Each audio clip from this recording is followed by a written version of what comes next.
When a scientist sets out to solve a problem, he formulates a theory. He then designs an experiment to prove his theory. His theory has to pass the scientific method before other scientists begin to accept that his theory may be correct. What this means is that many scientists independently perform the same experiment. There has not yet been a theory of time that has passed the scientific method. The theory of time presented here was chosen because it does offer an explanation of what the engine of time is, and it also outlines an experiment to test this theory. Most of our knowledge of time really is only about measuring it. Albert Einstein figured out a very important thing about time. If you are traveling very fast, then time slows down for you. He also figured out that if you are standing in a strong gravitational field, such as on a large planet, then time slows down for you. We can use this knowledge to develop our theory about time. We need to think about what these two things mean.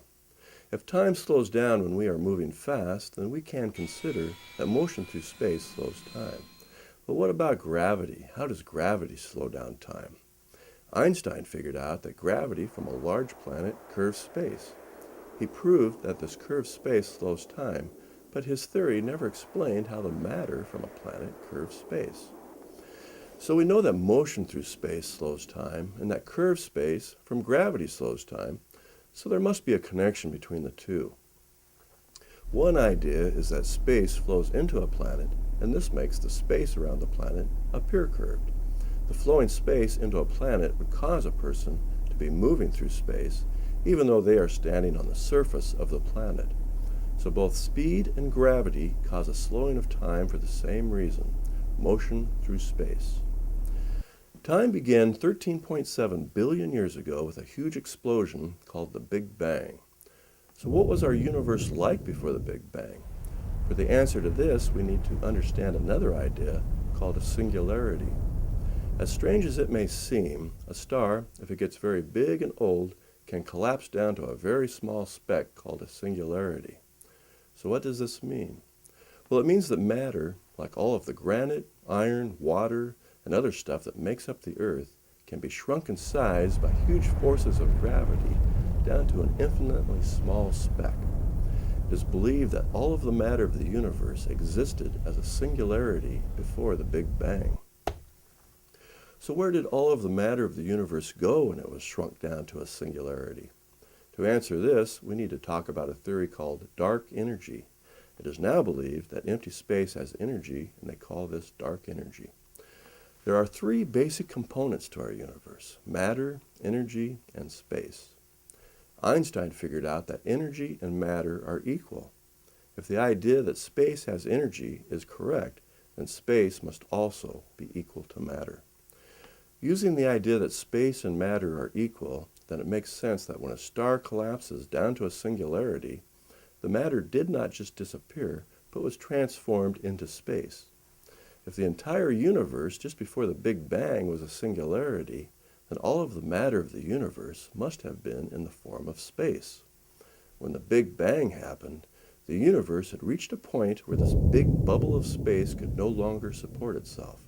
It began collapsing, and with its collapse, space began being transformed back into matter and thrust back out into the universe. But what if this new matter started out small and has been expanding since the beginning of time? The theory presented here is that the matter of the universe is expanding by the conversion of space, and everything is expanding at a very slow rate.